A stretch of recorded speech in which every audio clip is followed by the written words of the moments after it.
आणि तिने फोन उचलला नाही तर मी इंटरव्ह्यू देणारच नाही पुढे. मला पण मी पण थांबेन इकडे. काही शक्यच नाही आहे मी पुढे जाणं. एकापेक्षा एक नावाचा शो होता सचिन पिळगावकर, राईट. तर मी त्याला फोटो पाठवला आणि तो म्हणाला की एकापेक्षा एकचा नवीन सीझन येतोय, त्याच्यासाठी आम्हाला ॲड करायची आहे त्याची, तर तुला आवडेल का? Of course, I mean why not. दिग्दर्शकाला जर एवढा सिनेमा दिसत असेल तर ॲक्टरला तो एवढाच दिसतो, कारण आपल्याला आपली भूमिका दिसत असते. जेव्हा आपण तो सिनेमा कंप्लीट होतो, एडिटिंग होतं, BGM येतं, त्याच्यानंतर आपल्याला दिसतं की ओ याचं हे झालेलं आहे. Okay, so I will ask you 3 reasons like why you want to get married. So what it will be? Love, commitment आणि कंपॅनियनशिप. कुठल्या सिनेमातलं गाणं होतं ते आठवतंय का तुला? Tomorrow.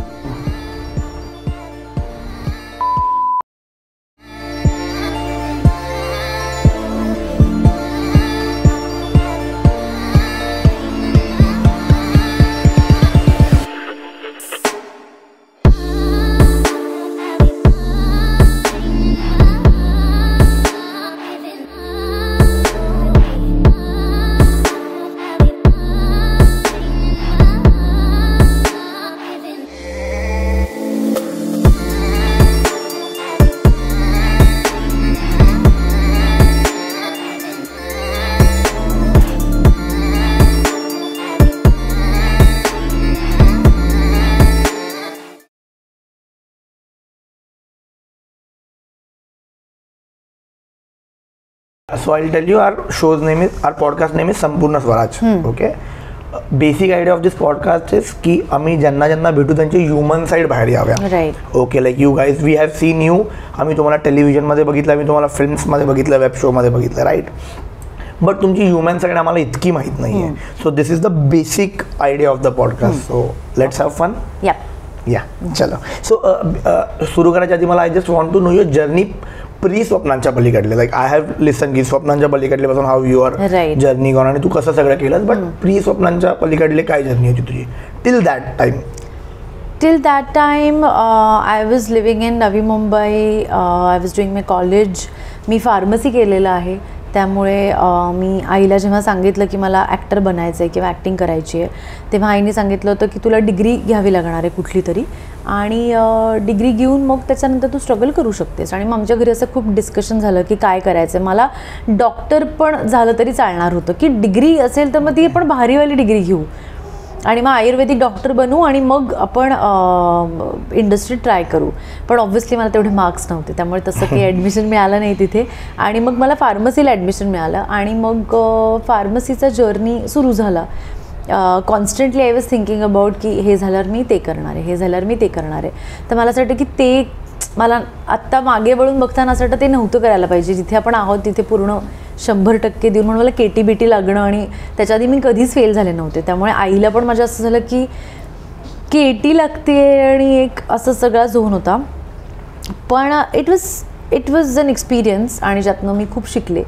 सो त्याच्या आधी स्वप्नांच्या पलीकडलेच्या आधी मी एक गुणी academician kind of. What was the first connection to this industry? कारण की यू आर फ्रॉम, तुझं कोणच नाहीये म्हणजे पहिलं कनेक्शन. आणि मी काय विचारतो कारण की खूप लोक बघणार होता तुला इकडे, तर त्यांचं असं की आम्हाला पण ऍक्टर बनायचं, आम्हाला ते कसं यायचं एक रोड मॅप. तर मी तुझ्या जर्नीमधून त्यांना जे काही रिफ्लेक्शन मिळेल यातलं, त्यामुळे मी एकापेक्षा एक नावाचा शो होता सचिन पिळगावकर, राईट.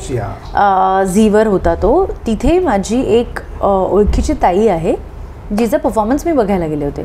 तिने मला सांगितलं होतं की तू ये, आणि मी तो परफॉर्मन्स बघायला गेले. आणि तिथे तुषार नावाचा एक मुलगा होता ज्याने मला बघितलं आणि त्याने तिला सांगितलं हाऊ स्वीट, त्याने तिला सांगितलं की हिचा मला फोटो पाठव. मग हिने मला फोन केला की तुझ्याकडे फोटो आहे का तुझा, आणि मग मी सतत माझ्या दादाला फोटोज काढायला लावायचे टू लव्ह. म्हणजे काही नवीन कपडे आले की आमच्या घरी एक फोटो सेशन असायचं. तर मी त्याला फोटो पाठवला आणि तो म्हणाला की एकापेक्षा एकचा नवीन सीझन येतोय, तर त्याच्यासाठी आम्हाला ॲड करायची आहे त्याची, तर तुला आवडेल का? माझं झालं की of course, I mean why not. तर ते म्हणाले की सो असं तसं आहे आणि पुढच्या आठवड्यात शूट आहे. तर तसं I got my first break. No test, nothing. आणि आय डिड दॅट एकापेक्षा एकची ad with Sachin sir. But so no test and nothing nothing. It was my first break आणि आय गॉट सिलेक्टेड. आणि तुला माहिती आहे काय झालं, मी व्हॅनमध्ये बसले होते आणि सगळे एक मुलगी होती कॉस्ट्यूमवाली, ती जॅकेट्स आणि हे सगळं चेक करत होती की ये ट्राय करो वो ट्राय करो. आणि ना माझ्या मागे अत्यंत गोड 2 मुली बसल्या होत्या. आता हे लोक मला रेडी करत असताना मला असं वाटलं की मी मागे असणार आहे आणि या 2 मुली पुढे असणार आहेत, विच इज ओके, कारण मी काही हिरोईन नाही आहे, तर मला कसं ते लोक सेंटरला उभं करतील ना, असं सगळं सुरू होतं. आणि मी माझ्या आईला फोन केला, म्हटलं मम्मा हे असं असं दिसतंय, मला कळत नाही आहे, मी घरी येऊ का, मला नाही करायचं आहे हे. तर मम्मा म्हणाली नाही असं नको करू, आता तिथे गेली आहेस तर आधी विचारायला हवं होतं ना आपण हे. म्हटलं हो खरं आहे. आणि मग जेव्हा आम्ही रेडी झालो सगळे तेव्हा कळलं की नाही मी हिरोईन, मग मी मेन होते. तर अशा छोट्या छोट्या गोष्टी खूप असतात ज्या आपल्याला माहीत नसतं ना नवीन असताना, की आता बोलू कसं की मी मेन आहे का, आणि हा दोघी किती गोड, आणि ते फार गोड होते. त्यामुळे मला वाटलं की माझ्यापेक्षा ते जास्त छान दिसतात, या असणार मेन आणि मी मागे असणार. असं खूप ओव्हर थिंकिंग झालं. आणि मग सचिन सर आले आणि वी डिड दॅट ॲड आणि ती खूपच आवडली लोकांना. अरे डान्स होता की तुझी लाईन्स वगैरे होते? नाही. So it was a promotional ad जिथे की आता टशन होणार आहे मुला मुलींमध्ये. आणि मग मी अशी बाईकवरनं वगैरे एंट्री घेते, केस उडतायत, मग एक मुलगा येतो आणि तो टशन देतो आणि मग आम्ही टशन असं एकमेकांना खुन्नस देत असतो. तर सचिन सर येतात आणि म्हणतात की ही खुन्नस इथे दाखवू नका, डान्स करून दाखवा. So that was all about show असं. But that was my first break. So basically ना I want to ask, I always wanted to ask this की आता तुम्ही ॲक्टर्स आहात राईट, आणि स्वप्नांच्या पलीकडल्याच्या पहिले पण तू अशी हार्डकोर ट्रेनिंग नव्हती घेतलीस, like it was the flow, तू करता करता शिकली असते ना.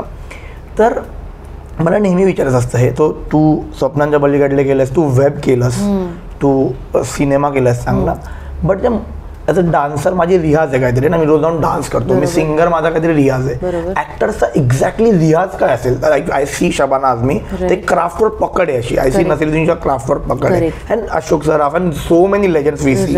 बट रियाज कसा आहे, त्याचा रियाज कुठे होतो, म्हणजे एक्झॅक्टली हाऊ इट वर्क्स?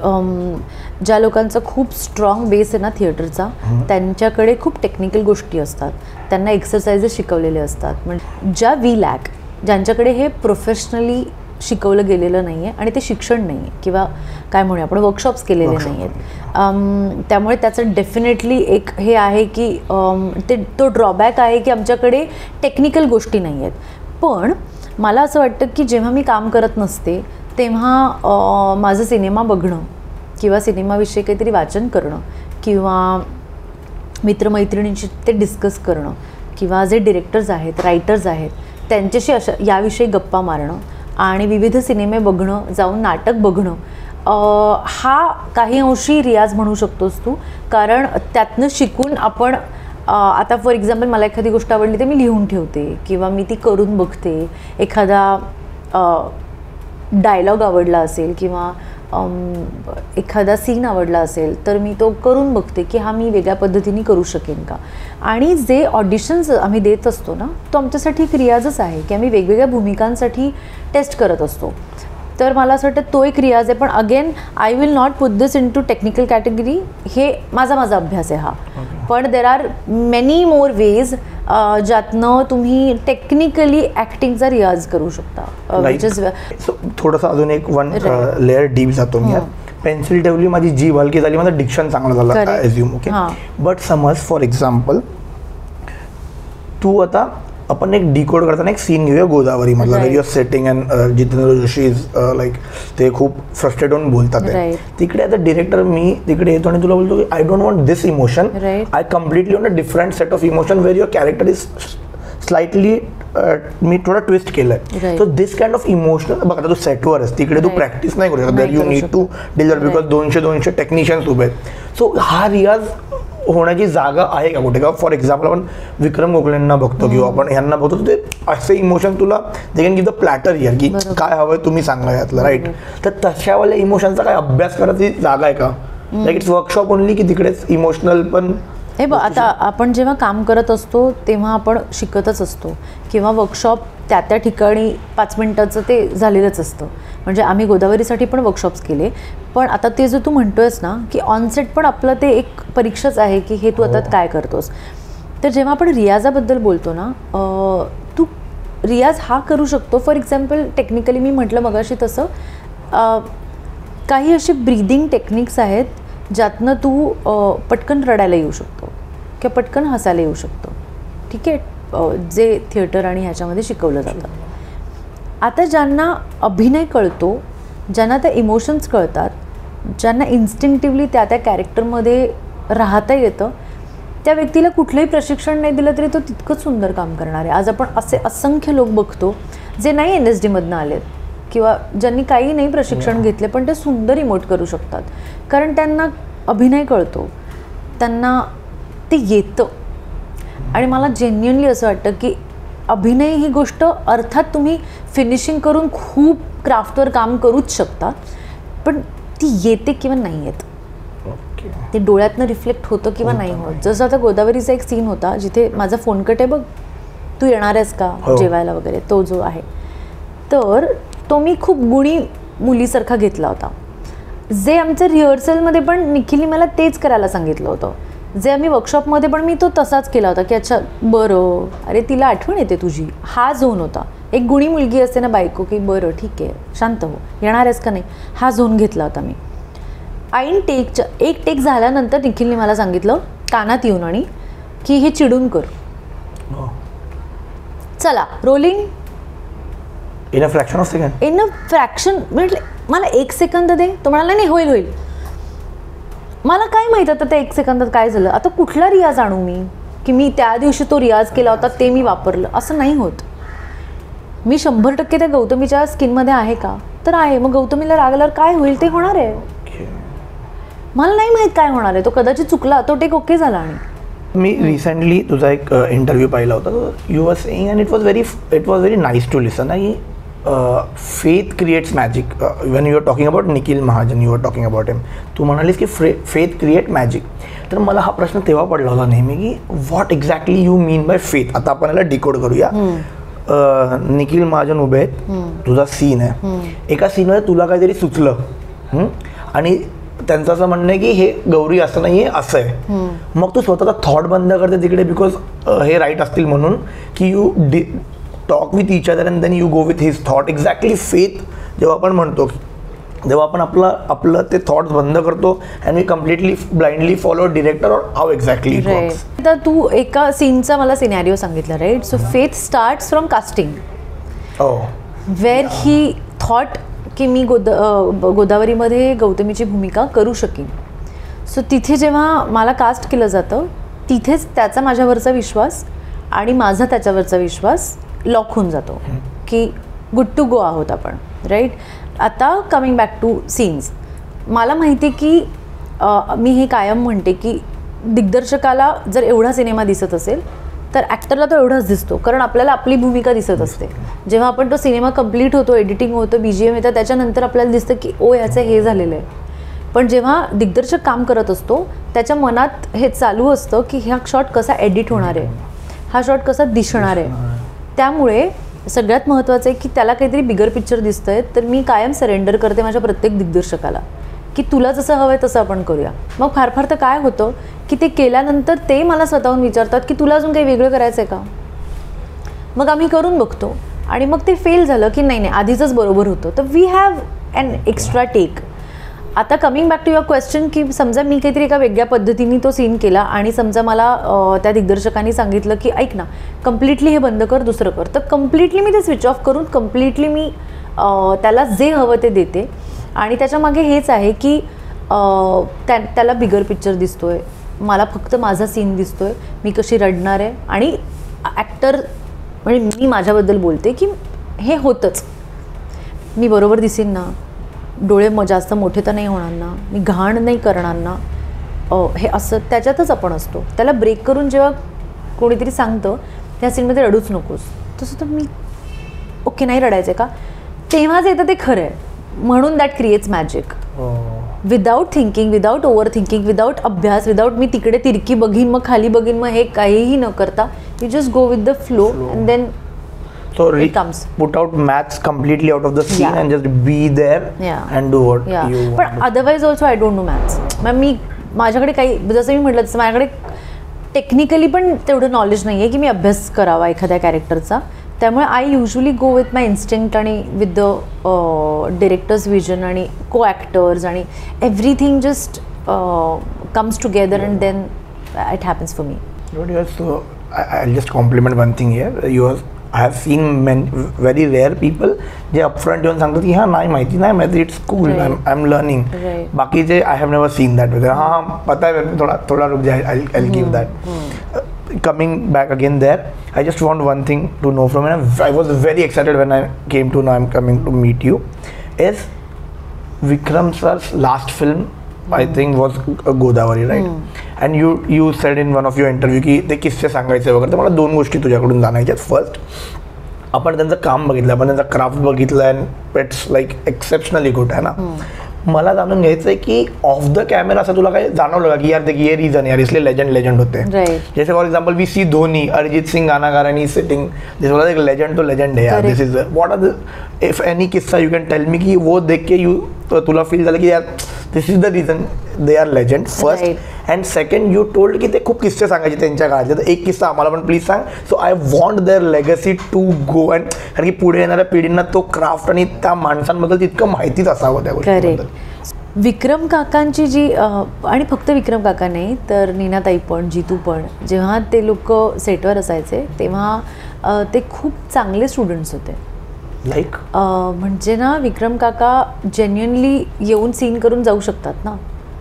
ते निखिलला बोलवून विचारायचे की मी हे असं करून दाखवू का तुला. त्यांना काय गरज आहे हे करायची. ते खरं तर त्यांना कळलंय ना कॅरेक्टर काय आहे, तर ते चुकीचं करूच शकत नाही असं आपल्याला वाटतं. पकडून तरी चालूया बरोबर. पण यूज टू ऑलवेज आस्क की मी असं करू. निखिल म्हणायचं नाही काका बरोबर करताय तुम्ही, नाही असं करून बघूया का, किंवा मी अजून 2 मिनटं श्वास थांबवू शकतो, अजून काही सेकंद मी श्वास रोखून धरू शकतो, करू का तसं, एकदा तसं करून बघूया का. सो तो एक खूप मोठा गुण आहे की त्या व्यक्तीला काहीच गरज नाही आहे काय म्हणूया आपण तितका एफर्ट्स टाकायचे, कारण ते तर तसे आहेत त्यामुळे ते एफर्ट्स टाकणार आहेत हे माहिती आहे. मला असं वाटतं की खूप पॉवर पोझिशनमध्ये दुसऱ्याला ठेवायची विक्रम गोखलेला गरज नाही. He can be in the power position की निखिल मला वाटतं हे आपण करूया हे बोलू शकतात. तर ते तसं न करता सतत कायम की तू बॉस आहेस तू सांग हे असणं, दॅट सरेंडरनेस या ते होतं. दुसरी गोष्ट मला असं वाटतं की माणूस म्हणूनच बऱ्याचदा असं होतं की मी कसा बादशाह आहे तुम्हाला माहिती आहे का मी कोण आहे, मी एक ही रिॲक्शन दिली की सगळे फ्लॅट होणार आहे, तुम्ही कोणी दिसणारच नाही आहात हे कळतं काही ॲक्टर्सकडे बघून. आणि ते सिनियरही नसतात, ते नॉर्मल ॲक्टर्स असतात, पण कळतं की ते थोडं काहीतरी तुम्हाला इंटिमिडेट करण्याचा प्रयत्न करतात की मी खूप भारी आहे, हा माझा ऑरा, हा मी, हे करायचा प्रयत्न करतात जे त्यांच्याकडे शून्य होतं. ते आजोबा वाटत होते जे आजारी आहेत किंवा ज्यांचं थोडं काय म्हणूया आता वय झालं आहे असे वाटत होते ते आजोबा. ते इतके ते कॅरेक्टरमध्ये होते आणि इतके ते सरेंडर करून प्रत्येक वेळेला आमच्याशी गप्पा मारणे किंवा आमच्याशी सीन डिस्कस करणे हे सगळं ते करत होते. आणि मला असं वाटतं ह्या काही क्वालिटीज आहेत जेव्हा तुम्ही इतकं गिविंग असता नेचर ॲज अन ॲक्टर एवढी सिक्युरिटी आहे त्यांना ना, आणि म्हणून दुसऱ्याचं काम पण चांगलं दिसतं आणि स्वतःचं तर काम बादशाह दिसतंच, म्हणजे त्यात काही वादच नाही. सो मला वाटतं म्हणून हे लोक लेजंड्स आहेत की नीनाताई पण काम करत असताना छोट्या छोट्या गोष्टी असतात की आता फॉर एक्झाम्पल मी गौतमीच्या कॅरेक्टरमध्ये असताना माझीच ती सासू आहे त्यामुळे माझं ऑटोमॅटिकली हात मांडीवर जाणार आहे की मी बोलते त्याच्याशी किंवा काय. तर ते असताना सुद्धा कसं आपलंसं करून घेणं आणि ह्या सगळ्या छोट्या छोट्या जेस्चर्समधनं, कारण कसं होतं की बऱ्याचदा तुला जर 15-20 दिवसांचं वर्कशॉप मिळालं असेल तर ते बॉन्ड्स तसे रेडी होतात. आम्हाला तेवढा वेळ मिळाला नाही तो बॉन्ड क्रिएट करायला, त्यामुळे we had to develop through every scene. जे ते त्यांचा जो मोठेपणा आहे की ते त्यांनी एवढं छान पद्धतीने केलं म्हणून ते ॲक्टर्स म्हणून एवढे मोठे आणि दिग्गज आहेत असं मला वाटतं. आणि किस्से जेव्हा असायचे तर ते बेसिकली चला मी तुम्हाला किस्से सांगतो असं नसायचं. तर नीनाताई comes from a different schooling and he comes from a different, so त्यांचे ते कळायचे की तुम्हाला कसं शिकवलं जायचं आणि तुम्हाला बाईंनी तेव्हा ते शिकवलं होतं वगैरे असं सगळं झोन असायचा. आणि he used to do a thing where ते मी आता रिव्हील नाही करू शकत की एका माणसाचा जर्नी ते दाखवायचे की इतके पेग प्यायल्यावर माणूस कसा वगैरे असं ते असायचं. तर ते it was amazing. I saw one Instagram pic of yours. तिकडे विक्रम गोखलेंचा जो photo टाकलास when he sir passed. That eyes, okay, that eyes I like me save केला तो पिक आणि I just no caption, no dialogue, no screenplay. The way he's setting यार, तू त्यांचा फक्त photo टाकून you can justify the screen play की हा माणसाचा हा कॅरेक्टर आहे, ह्यांचा हा कॅरेक्टर आहे. आणि the way setting it's like crazy त्यांचे डोळे बघून. तेच आहे रे त्यांचं की ते तू ना नुसतं त्यांच्याकडे बघितलं तरी आपल्याला असं वाटतं की हे काय बॉडी लँग्वेज आहे, हे काय करतायत. इन्स्टिट्यूट पूर्ण आहे institute absolutely. What's your take on institution of marriage in general? See आधी मला असं वाटायचं की केलंच पाहिजे आणि इट्स अन अमेझिंग इन्स्टिट्यूशन. आता मला असं वाटतं to each is their own. तुम्हाला करायचं का नाही? I believe in it. You believe in it. Okay, so I'll ask you 3 reasons like why you want to get married. So what it will be? Love, commitment, आणि companionship. Okay, so let's go layer deep in this. Love we can get it without marriage also, right? I'm just trying to get things out of you. Yeah. Second was commitment. Commitment also we can get without marriage. Absolutely. And the companionship also. Correct. Then why day ceremony जिकडे आपण हे अख्ख्या जगाला सांगतो, why exactly marriage? What marriage role plays a role in general? मला असं वाटतं की आता बघ, हे ना हा खूप वास्ट टॉपिक आहे ज्यात मला असं वाटतं की आपण एक एक फ्रीडमचे टप्पे जसे जसे पार करत आलो ना तशा तशा डेफिनेशन्स बदलल्या. फॉर एक्झाम्पल, आईबाबांच्या काळात आपल्या तुला याच्याशी लग्न करायचं आहे, त्याच्या आधीच्या काळात माहीतही नसायचं कोणाशी लग्न होतं आहे. डिरेक्टली लग्न झाल्यावर कळायचं अच्छा हा असा दिसतो, बरोबर. तिथून आपण हळूहळू चॉईसेसवर आलो की मला ह्याच्याशी नाही करायचं आहे, मला ह्याच्याशी करायचं आहे. मग आपण आलो की मला तुम्ही नका ठरवू, मी माझं बघीन, बरोबर. आता असं आलं आहे की आपण अशा काळात जगतो आहे जिथे तुला लिव्ह इन, बरोबर बोलतो असतो की लिव्ह इनमध्ये जर मी राहिले कोणाबरोबर तर ते प्रेमही मिळेल, कमिटमेंटही मिळेल आणि कंपॅनियनशिप पण मिळेल, बरोबर. पण अगेन तेच आहे की आपण ज्या कल्चरला बघून हे अडॅप्ट करण्याचा प्रयत्न करतो आहे ते मुळात आपली संस्कृती ती नाही आहे. आणि ज्याला ते झेपणार आहे त्यांनी ते खुशाल करावं. लग्नसंस्था मुळात का क्रिएट केली गेली हे जर आपण बघायला गेलो, कारण आपण भारतात राहतो आहे. US हे कल्चर आधीपासून असंच आहे की तू तुझं बघ, मी माझं बघतो. 18 वर्षांचं झालं की आपण वेगळं, आपली मुलं वेगळी राहायला लागतात. त्यामुळे ते फ्रीडम वेगळ्या लेवलचं त्यांनी बघितलेलं आहे म्हणून त्यांना लग्न आणि अशा सगळ्या गोष्टी ओकेच वाटतात. डिवोर्स ओके वाटतो, सगळं त्यांना ओके वाटतात. पण आपली मुळात लग्नसंस्था त्या काळी यासाठी क्रिएट केली गेलेली आहे की मुलींची सुरक्षितता, की हा एक माणूस आहे जो तुझी काळजी घेणार आहे. आता आपलं ते तसं राहिलेलं नाही. आपण इतके इंडिपेंडंट झाले म्हणून तशी प्रायमरीली लग्न ही गरज नाही आहे की गरज म्हणून मी लग्न करते. आता माझ्यासारख्या ज्या मुली आहेत ज्यांना असं हवं आहे की माझ्या हक्काचा माणूस कोणीतरी हवा आहे आणि मला ती लग्नसंस्था पुढे न्यायची आहे, जे मी माझ्या घरात स्ट्रॉंग मॅरेजेस बघितलेत. कारण लग्न हे फक्त लग्न केलं मुलं बाळं काढली एवढं नाही आहे, त्यात मैत्री आहे, त्यात रिस्पॉन्सिबिलिटी आहे. समजा तुला फायनान्शियल गोष्टी कळत नाहीत, मला कळतात, तर मी तुझी ती जबाबदारी घेणं आलं आणि तो एकत्र येणारा प्रवास आहे. एक प्रेमाची एक लेअर ती नंतर निघूनच जाते, नंतर खूप रिस्पॉन्सिबिलिटीज येतात आणि असं. आता मग हे जर मी लग्न नाही केलं आणि एक कंपॅनियनशिप केलं तर त्यात काय कमिटमेंट आहे? वर्बल कमिटमेंट आहे पण काय म्हणजे तू काही करू शकतोस ना पुढे जाऊन, आणि मी तुला किती गृहीत धरू की ही माझी व्यक्ती आहे. एक प्रथा जर ती श्युरिटी देत असेल तर मग ते रिलेशन पण कितकं स्ट्रॉंग आहे ना, बरोबर है ना. आपण दोघं कन्फ्युज आहे का या गोष्टीला घेऊन? नाही, कन्फ्युजन मला अजिबातच नाही. मला लग्न ही संस्था आवडते, मला स्वतःला लग्न करायचे, ते टिकवायचे आणि माझा त्या इन्स्टिट्यूशनवर पूर्ण विश्वास आहे की एक व्यक्ती माझ्यासाठी बनली आहे आणि मला त्या व्यक्तीला लॉयल राहायचं आहे, मला त्या व्यक्तीबरोबर संसार करायचा आहे.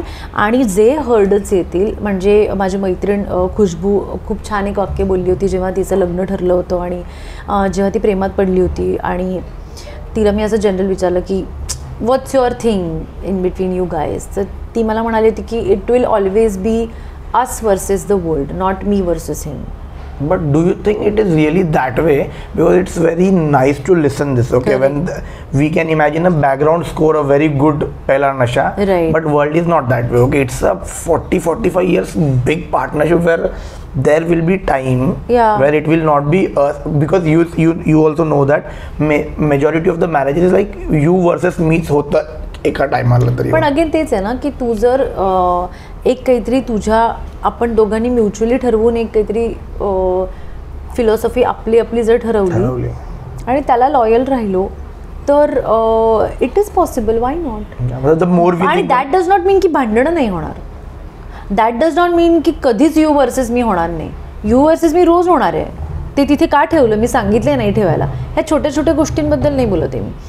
मायक्रोस्कोपिक व्ह्यू मध्ये होईल, टेलिस्कोपिक. कारण काळ बदलत जाणार आहे. मला आता मी 5 वर्षांपूर्वीची मी नाही आहे. 5 वर्षांपूर्वी कदाचित मी तुला खूप माझ्या चौकोनातलं उत्तर दिलं असतं की लग्न केलंच पाहिजे, हे मी तुला उत्तर दिलं असतं. आत्ता माझं असं झालं की तुम्हाला नाही वाटत तुम्ही नका करू. You just be sure of what you are doing, whatever it is. If you want be single whole life, तुम्ही ते कन्व्हिक्शन ठेवा की कारण माझी ही कारणं आहेत आणि मला सिंगल राहायचं आहे. कारण इतकं अनसर्टन आहे ना सगळं. त्यामुळे मला असं वाटतं की तुम्हाला ती क्लॅरिटी पाहिजे की तुला आयुष्यात काय करायचं आहे. आता माझं पर्पज ऑफ लाईफ लग्न नाही आहे, माझं काहीतरी वेगळं पर्पज ऑफ लाईफ आहे. पण मग त्यातला एक महत्त्वाचा मुद्दा लग्न आहे का, तर डेफिनेटली आहे. 5 वर्षांपूर्वी मला लग्नाबद्दल जे वाटत होतं ते आजही वाटतंय का, कदाचित हो. पण त्याच्याबरोबर मी थोडी इव्हॉल्व पण झाली आहे. त्याच्याबरोबर मला असं वाटतं जसं मला आधी वाटायचं की माझ्या नवऱ्याने कधीच कोणाकडे बघू नये, त्याला नाही आवडलं पाहिजे कोणीच. ओके. आता मला असं वाटतं आवडू शकतो, मला कोणीतरी आवडू शकतो. मग काय मी करणार आहे, मग काय झालं, मग तेच झालं की मग तुम्ही चीट करणार का, तर नाही. कदाचित मी बोलू त्याबद्दल, कदाचित इतकं ते ओपन असेल कम्युनिकेशनसाठी आणि I will try and protect it in that way. Okay. So, answer if you're comfortable. You can stop me anywhere if you want. To the in general take a polygamy or any monogamy or like the way we are going towards the thing, because you touch the topic. Like of course it's very natural. We can't be physically or emotionally attracted towards single person for the 50 years time. Okay, and we can be. I don't know. Me the 5 वर्षाचा relation मध्ये. I have to see more of that. है ना. तर तुझा in general take काय मोनोगॅमी किंवा पोलोगॅमी? Like मी जर एक इंट्रोवर्ट व्यक्ती असेल तर मला 10 वर्ष जाणार आहेत हे समजून घ्यायला की पॉलिगॅमी म्हणजे नक्की काय करायचं. बरोबर. मला असं वाटतं तुम्ही त्या कल्चरमधनं येता, तुम्हाला ते ओके वाटतं, तुम्हाला ते झेपणार आहे, तुम्ही करा. जे मी पाहते ते काय सांगते, करायचं सगळ्यांना पण झेपत नाही कोणालाच. झेपत का ना, म्हणजे व्हॉट आर द डिमेरिट? कारण आपण जनावरं नाही आहोत. आपल्याला काहीतरी एक वेगळं हुशारी दिलेली आहे, एक इक्यू दिलेला आहे, म्हणून आपण सतसत विवेक बुद्धी आणि आपले जे शरीराचे जे सगळे अवयव आहेत त्यांना शांत करून आपण निर्णय घेऊ शकतो. प्राण्यांना ते करता येत नाही म्हणून ते कुणाही बरोबर सेक्स करतात, कोणीही कोणाही बरोबर काहीही करू शकतो. हॅविंग सेड दॅट, तुम्हाला हे झेपतंय का, तुम्ही तुमच्या पार्टनर, कारण मी अशा काही लोकांना बघितलं आहे जे ओपन रिलेशनशिपमध्ये आहेत पण मिझरेबल आहेत. मग ते मिझरेबल काय आहेत? They want the ownership but they want to do something. तुम्ही डिस्कस नाही करायचं, आपण काहीतरी करायचं पण डिस्कस करायचं नाही, एकमेकांशी त्याबद्दल बोलायचं पण नाही बोलायचं. ह्या कन्फ्युजनमध्ये आपण आहोत. अशापेक्षा एक व्यक्ती आहे, मला माहिती आहे की 15 वर्षांनी मला तितकं फिजिकल अट्रॅक्शन या व्यक्तीबद्दल वाटणार नाही आहे, पण 15 वर्षांनी माझी बॉडी पण बदलणार आहे, माझ्या बॉडीचे नीड्स पण बदलणार आहेत. हां, पण 15 वर्षांनी एखादी वेगळी व्यक्ती माझ्या आयुष्यात झाली तर मी अट्रॅक्ट होईन की? का नाही होणार? सगळे होतात. 60त लोक, आत्ता एका ॲक्टरनी 60त लग्न केलं, का नाही? हे होऊ शकतं. पण दॅट डज नॉट मीन की तुम्ही त्याचं काहीतरी केलं पाहिजे असं मला वाटतं. ॲक्ट केलं पाहिजे, त्याच्यावर ॲक्शन घेतली पाहिजे असं मला नाही वाटत. 18 वर्षापासून आतापर्यंत प्रेमाच्या डेफिनेशन बदलले असतील ना. पहिले तर लाईक मतलब that time Atif Aslam is something big thing और दॅट. नंतर असं काही कंपॅनियनशिप पाहिजे, नंतर कंपॅनियनशिप नहीं रहेगा, कंपैटिबिलिटी चाहिए. मेरे को मेरा स्पेस चाहिए, whatever it is. So what your phases have been of love and you see. म्हणजे एक मजा येत असेल ना बघायला मागे, बघ मी तेव्हा काय विचार करायची प्रेमाबद्दल and what right knots a spectrum to see. तर तुझा काय काय स्पेक्ट्रम राहिला, if you can elaborate that. Like having, तुला आता इंस्टाग्रामवर पण खूप लोक फॉलो करतात, can be from 16 to 45 to 50 और वॉट एव्हर इट इज. मला तू एकदा सांगशील का तुझा स्पेक्ट्रम काय राहिला प्रेमाकडे बघायचा? सो बेसिकली आधी मला याच 3 गोष्टी प्रायमरीली वाटायच्या, लव्ह, कमिटमेंट आणि कम्पॅनियनशिप. आणि आताही मला त्याच वाटतात, फक्त आधी मी ना समोरच्याला तेवढं फ्रीडम नाही द्यायचे. मला असं वाटायचं की ही व्यक्ती माझी आहे ना, तर त्याला मी असं खूप काय म्हणूया आपण, मी खूप पॉझिटिव्ह होते आधी. आता मी नाही आहे तेवढी, पण मला असं वाटतं की फार बदल नाही झाला आहे. मी आधी पण खूप प्रेमात मी खूप गिवर होऊन जाते, मी सरेंडर करते त्या माणसाला आणि त्याला ॲक्सेप्ट करते. आणि असं होतं की आधी असं असायचं की माझ्या काही टर्म्स अँड कंडिशन्स असायचे की हे असं असलं पाहिजे, हे असं नसलं पाहिजे. मला असं वाटतं की नाही तू असंच केलं पाहिजेस. फॉर एक्झाम्पल एक सर्टन लाईफस्टाईल असेल तर माझी हेल्दी लाईफस्टाईल आहे आणि समोरच्याची नसेल तर मला त्रास होतो त्याचा खूप. तर मला असं की तू ते बदल. तर माझ्या हळूहळू लक्षात आलं की मी माझ्या एक इमॅजिनरी बॉयफ्रेंडची इमेज क्रिएट करते आहे, मी त्याला ॲक्सेप्ट नाही करत आहे. ते हळूहळू बदलत गेलं.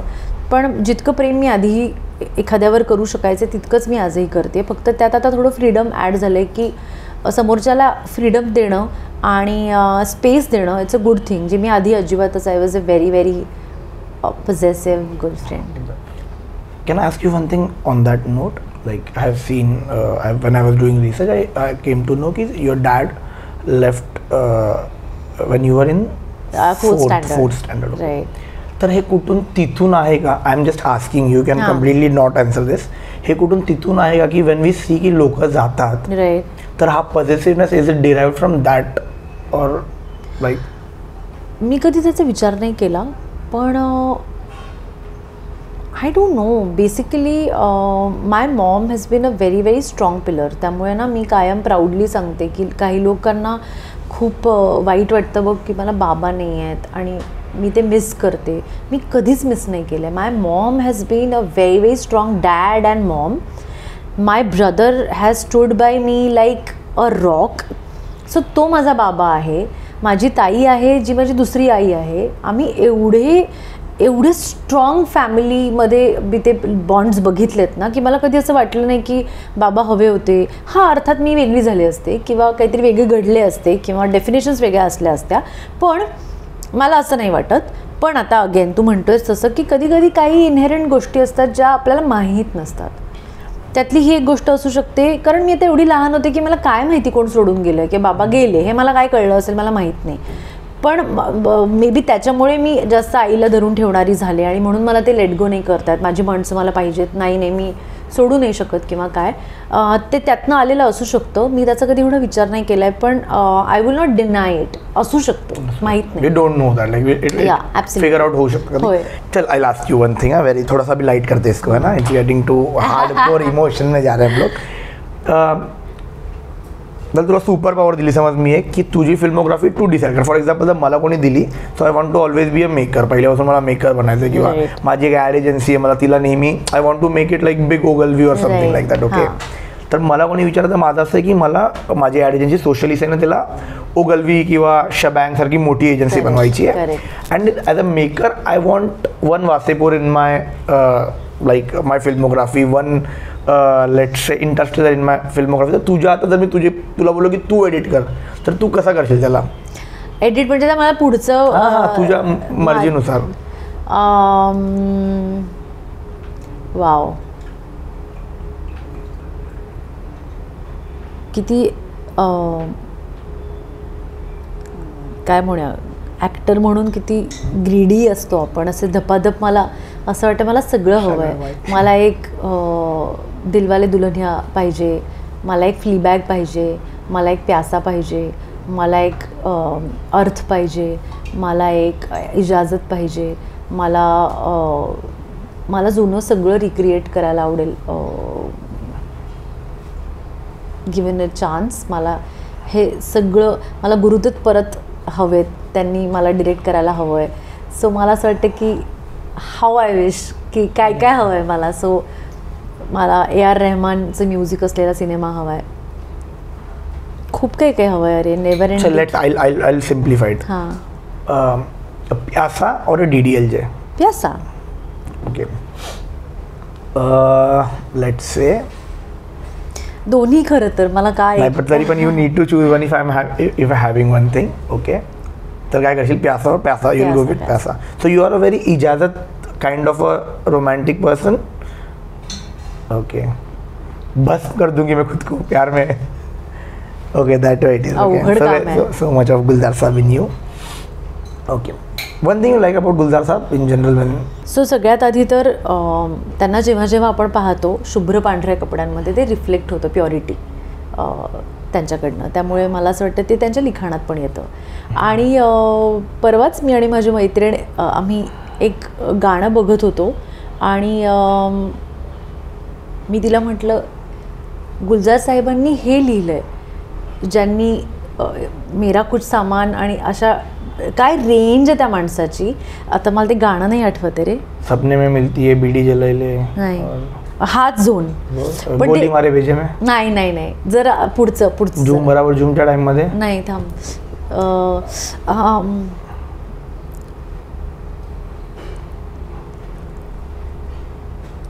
क्या हिरो आठवतोय मी ब्लँक आहे पण मला आठवायचं आहे तोवर थांब. My name is Ranveer Singh because that has been written by Gulzar Sahab only. हा म्हणजे हे तसंच लाईट एकदम इमॅजिन कर. आणि आम्ही बसलेलो आणि मी म्हटलं की हे काय लिरिक्स आहेत आणि हे गुलजार साहेबांनी लिहिलेत. तर माझी मैत्रीण म्हणाली हो. म्हटलं परत एकदा कन्फर्म करूया जरा बघ चेक कर. तर यार मला पण ऐकायचं आहे कोणतं गाणं प्लीज. गौरी कोण आहे ती माहिती प्लीज फोन करून आपण विचारू शकतो. हो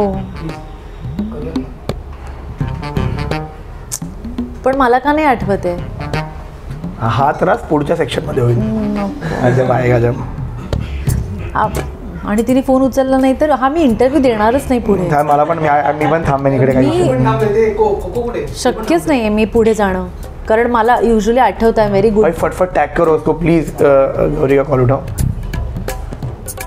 दिलसे मध्ये नाही का. नाही ते तर चांगलं गाणं आहे म्हणजे चांगलं म्हणजे लाईट हार्टेड नाहीये. लाईट हार्टेड नाहीये किंवा असं वाटू काही लोक म्हणते की हे तिकीट टू हॉलिवूड नाही रे. तू हे करत राहते ही फोन का नाही उचलते माझा. मला झोन सांग ना एकदा फक्त म्हणजे टाइम सांग टाइमलाईन सांग त्यांची.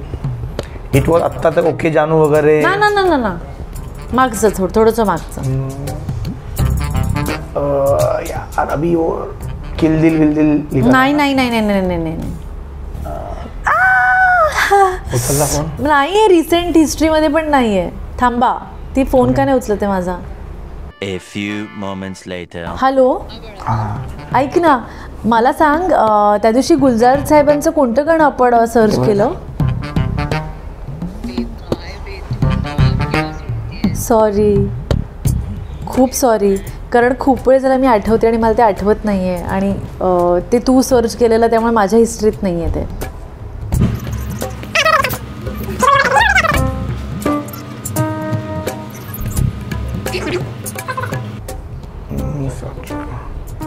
सिरियस आहे क्या वो. One eternity later. कुठल्या सिनेमातलं गाणं होतं ते आठवतंय का तुला. Tomorrow. Kajra re. Kajra re serious song यार still. It's not a serious song. Kajra re song हे कुणाला हा चल bye. Lyrics you see in that listen Kajra re song. अच्छा कजरारे हे कन्व्हेन्शनल गुलजार सॉन्ग वाटतं लोक. ऑफ कोर्स बिकॉज तुझसे मिलना पुरानी दिल्ली में छोड़ आए निशाने दिल्ली बल्ली मारा वगैरे गालिबचं गाव वगैरे येते त्यात यार. It's an item number I know but he never write item number as item number. But that's what no बरोबर आहे ना. आयटम सॉन्ग पण तो ती व्यक्ती लिहू शकते तर ती रेंज आहे त्यांची. मला वाटलं Ranveer Singh I was gone. हा म्हणजे ते तर आहेच पण मला असं वाटतं की मी इमॅजिन नाही करू शकत गुलजार साहेब आयटम सॉन्ग लिहितात आणि ते असं लिहितात त्यामुळे यू कॅन मेक आउट की हे त्यांनी लिहिलंय. सॉरी मी तुमचा वेळ घेतला. नाही ऑफकोर्स. आणि तुम्हाला मी कजरारे दिलं एवढं थांबून. ठीक आहे सर ज्यावेळेस Gulzar Sahab if I ask you. Gulzar Sahab and one of the best song you तुझं सांग फेवरेट गाणं. चल जावेद साहब गुलजार हां Sahab. Javed Sahab it's difficult but still if I want to is घनन. ओके आणि तुला जर चूज करायला सांगितलं तर it's very difficult of course. It's not बुजगार बिकॉज पाण्याचा आवाज कोण लिहितं यार छई छपाक छई कोण लिहितं पाण्याचा नाही. स्पेक्ट्रम ही नहीं वे ही सेज की नैनो की जुबान पे भरोसा नहीं आता लिखत पढ़त ना रसीद ना खाता नाही रे काय हे सो आय थिंक की त्यांनी होरायझन खूप ओपन केलेत म्हणजे की अब ये करके हनी सिंग अब ये पण करके आपल्याला पण माहित नसतं की आपल्या पोटात आणि छातीत आणि शरीरात हे आहे काहीतरी जे आत्ता दुखलं. आपल्यालाच आपल्या गोष्टी माहित नसतात. त्यांची गाणी ऐकून असं होतं आत्ता मला काय फील झालं हे मला आधी कधीच फील नाही झालंय.